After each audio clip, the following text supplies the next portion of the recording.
If only there was a channel you could subscribe to and know that the crap is going to hit the fan. Well, welcome back into Compounding Capital, ladies and gentlemen. Now, normally I don't like doing macro outlooks because most of the time people really don't care. But macro can drive stock performance as we're seeing today. Now, if you don't know what's taking place, we're going to go over everything that's taking place and why I told you to take profits yesterday. Now, if you didn't take profits, I'm letting you know that we're going into a very volatile stage of the economic cycle, and it's going to last all into the end of the year and the beginning of next year. Now, if you're new to the channel, I do believe we will be in some sort of recession by 2025, mainly the end of 2025 going into 2026. But Jerome Powell's already taking laps on winning this inflation battle, and labor markets still look strong even today. But what the heck is going on overall? Well, as I stated, we are hitting new record highs in this market. We're trading in the upper decile when we look at valuations, meaning that it is extremely expensive. Extremely expensive with two land wars going on. Extremely expensive now, a massive port strike beginning today. As of Tuesday, ladies and gentlemen, there is a port strike. Now, what does this mean? As far as I understand it, this is going to impact on a daily basis $4 billion of imports. What does that mean for your wallet? Nearly 50,000 members of the International Longshoremen's Association are on strike Tuesday. Depending on the length of the strike, it could result in a shortage of consumer and industrial goods, which leads to price hikes. Well, Mr. Powell, it seems that even though you have all these tools in your tool belt, mainly two of them, you still can't control inflation. And what I've been saying on the channel is that inflation is going to remain sticky. The last point to a half a point is going to be the toughest mile in this race. And what are we starting to see? Well, this strike could lead to some problems. Not only this strike, but what else is taking place today? Iran is readying imminent ballistic missile attack against Israel, and the United States has threatened to step in if this does take place.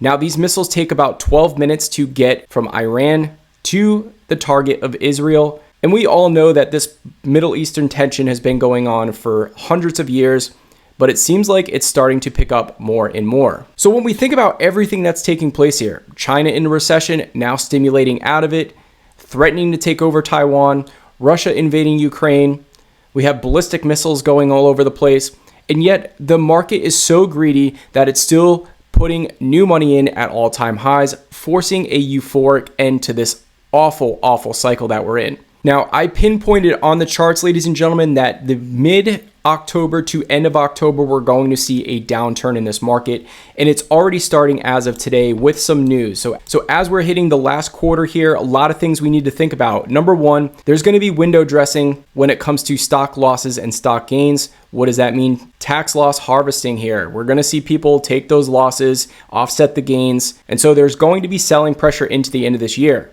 Now we throw on multiple wars, an election that's taking place, and the fact that inflation might still not be under control if this strike lasts longer than a week. I actually think overall the market's digesting this pretty well. We had the S&P 500 down just about a point, Dow down 30 basis points, and the NASDAQ leading the way at minus 1.5%, with the Russell right behind it at minus 1.44%. So we're starting to see a sell-off here. I think we're starting to see some profit taking, and we're also heading into a higher risk period when we look at the cycle. Now, the crazy thing is I'm definitely losing motivation to even post videos anymore. The fact that I even got a dislike on the last video, even though I nailed it to the minute that we were going to have a stock market pullback, is just a slap in the face for me personally, and it makes me wonder why I even do this. Now, one of the bright spots in this market has definitely been energy. As of today, W crude oil is up 4%, and we're watching a lot of energy stocks explode, getting ready for this war to possibly break out and turn into maybe something a little bit bigger than we all anticipated. We've seen depressed oil prices, and we've seen depressed natural gas prices, which now could reverse back.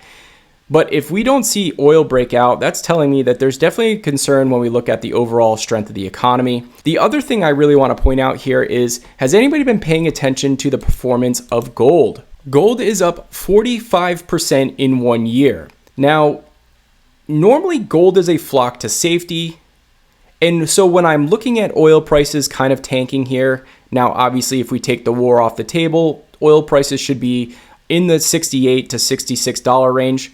which is fairly depressed, meaning that there's not a high demand for oil. And then we see gold prices absolutely skyrocket this year, going up 45%. Then we topple that with the overall stock market valuation here, trading at nearly 28 times earnings, is extremely rich, and somebody is wrong and somebody is offsides. But the one thing I will point out is the market is offsides here in my opinion. The market's offsides because gold's been an outperformer, oil's been an underperformer, and it's also been offsides when it comes down to rate cuts. The market keeps pricing in extra and additional rate cuts that are just not coming, in my opinion, unless if there's an absolute collapse. If there's an absolute collapse because rate cuts are happening so fast, how is the market going up anyway? So it is very, very childish behavior we're seeing in the market. And if we follow the bond market's telling us a completely different story here. Now, most people are leaning to a soft landing, but it always feels like a soft landing until it doesn't. And there could be a black swan event, a missile going the wrong direction. I don't know, maybe a strike at the ports, which then reignites inflation. Oh, wait, that's already happening. So we start looking at all this, and you have to ask yourself a question. Why would you be putting new money in this market with all of this going on, trading at record highs? And the only reason why is because there's so much greed in this market and there's so much liquidity in this market from overstimulating the consumer. So now the question is, where can we start hiding? Well, if you believe that this war is going to spill over, one of the areas you might want to hide is the XLE. Looking at the energy sector as a possible place to a safe haven to hide out. I think gold is extremely extended. I probably wouldn't be jumping on the gold train, although it does look like it wants to get above 3,000, which could definitely happen. And we could see a heck of a blow off top in gold as well and a breakout in gold. But for me, I definitely think energy and healthcare are two areas that I would possibly be hiding out in, along with fixed income. We've talked about fixed income being reasonable at these levels. Those are three areas that I think are pretty interesting overall. We're only talking about a 4% move in crude oil, but the caveat to all of this is that oil prices might actually not be as impacted as we all anticipate with this war breaking out. Now, if the US gets involved, I bet you oil prices will be extremely impacted by this. So until US gets involved, we're probably going to see it trade a little elevated here, but not really have a breakout. Of course, this is just my opinion, and these are just some areas that I actually think could outperform. We're also seeing consumer staples kind of hold a bid here. With all this crazy news going on, we have a company like Hormel Foods kind of holding steady here. Now, obviously, I think Hormel Foods trades for an extreme premium, not one that I would be truly interested in, but one that I've mentioned on the channel that I think you can buy on a dip is going to be Smucker's.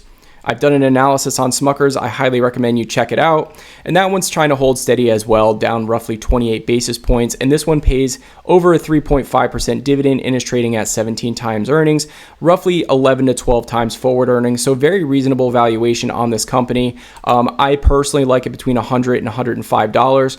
So it would need to dip a little bit more for me to get interested in. But what I want to point out is these are companies that are actually holding strong in uncertain times.